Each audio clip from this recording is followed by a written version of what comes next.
Hello, it's nice to see you again. It's Robin here. So, do you like a secret? Some secrets can be really good and exciting, such as Christmas presents and birthday presents.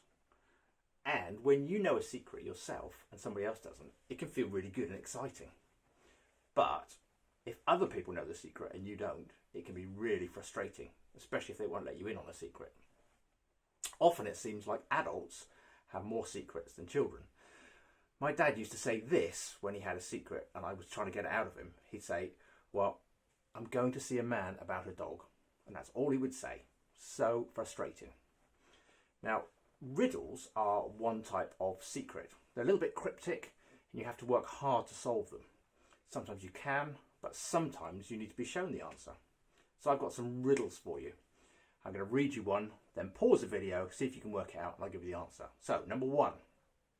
What is bright orange with green on top and sounds like a parrot?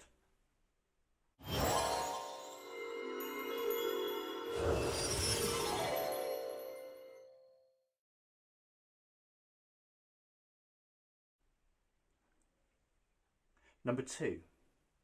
There's a one-storey house where everything is yellow. The walls are yellow, the doors are yellow, even the furniture is yellow. The house has yellow beds and yellow couches. What colour are the stairs?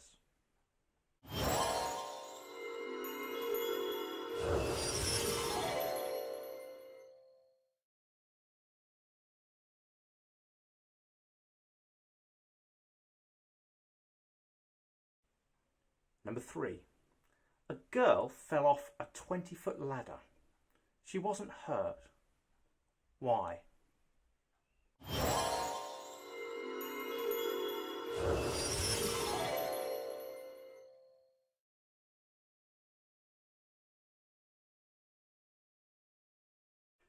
Number four. What can you hear but not see or touch, even though you control it?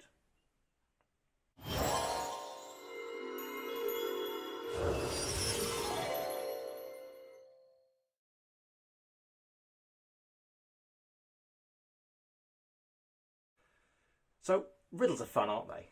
But imagine if your teacher only taught you in riddles or in cryptic clues. Can you imagine a maths lesson where it went a bit like this? Ready? 1 times 2 is ears on a bunny. 2 times 2 is legs on a dog.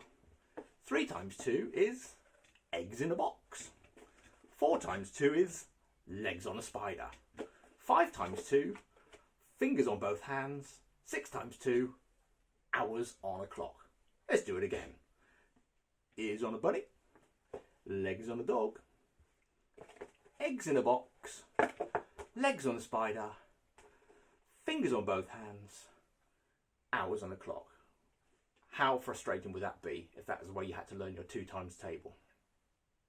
It'd be very weird. You might remember some of the pictures and images though. So I want to think about stories that Jesus told, because he told stories that are called parables. Here are some pictures of parables. I wonder if you can name them.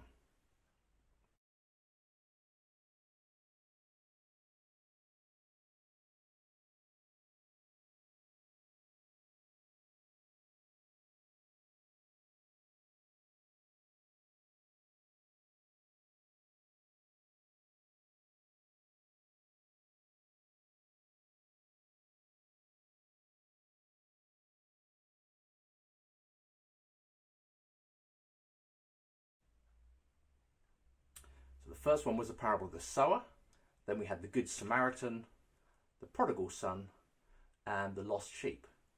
So Jesus told loads of these stories. I found a website that listed 46 of these parables. But most of the time, he never explains to his followers what they mean. It seems like he wanted the people listening to use their imagination to try and figure out what he means, and perhaps work out what God was doing in the world from a new angle. So I'm going to read you one parable. If you want to see some more, in the description below this video, you'll find some links to lots of other parables, so you could have a look at those. But I'm not going to tell you what they mean. It's up to you to do the work in your imagination. So I'm going to read you the story of the lost sheep. There once was a shepherd who had 100 sheep. Every day he would count them into the sheepfold, 97, 98, 99. One of his sheep was missing. What should he do? It was getting dark. Should the shepherd wait and look for the missing sheep in the morning? No, the sheep was in danger now. What if wild animals found the lost sheep? The shepherd made sure the other sheep were safe. Then he went searching for his lost sheep. Where is he? Can you see the lost sheep? The shepherd searched high and low. He went to all the places the sheep may have wandered. Can you see the lost sheep? He looked in all the places the sheep might get lost. Can you see the lost sheep? The shepherd did not give up. He kept searching. Can you see the lost sheep? Yes, there he is. The shepherd picked him up, put him on his shoulders, and carried him back to the sheepfold. Then he called his friends to celebrate with him, for his lost sheep had been found. So why don't you pause the video and think about and talk about what that story could mean? What do you think it meant to the people who heard it when Jesus told it 2,000 years ago? What could it mean today? No right answers. Have a think.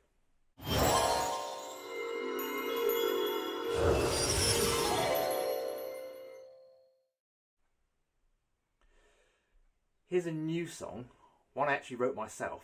It's all about secrets, so it's called Secrets. So do join in. You may have to play it a couple of times to learn it, but I hope you enjoy it.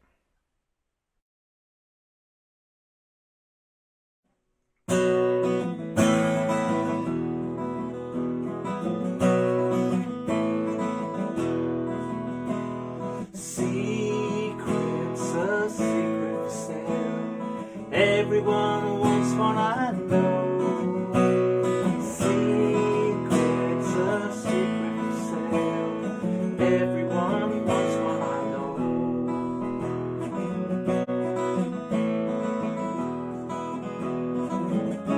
How much will you pay me?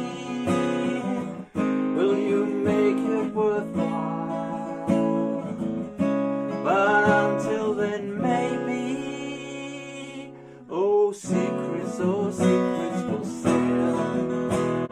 Secrets, a secret for sale. Everyone wants one, I know. Secrets, a secret for sale. Everyone wants one, I know.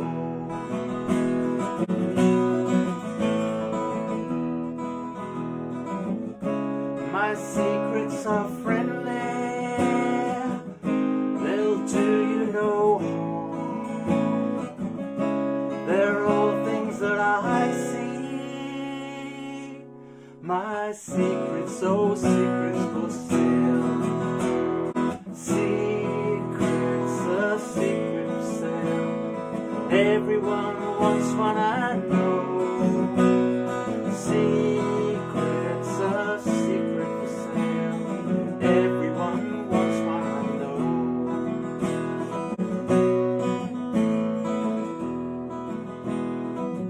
Well, a warning to robbers and a warning to thieves. These secrets are written on my memory. Secrets, a secret for sale. Everyone wants one, I know. Secrets, a secret for sale. Everyone wants one, I know.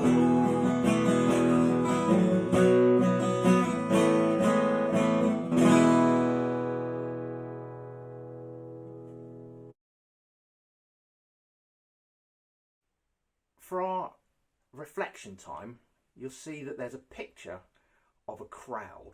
It's a blob tree picture, and the crowd are listening to Jesus. When you see the picture, just pause it and then have a little think about what the different people in that crowd are doing and thinking. If you were in that crowd, which one would you be? Where would you be? What would you be thinking?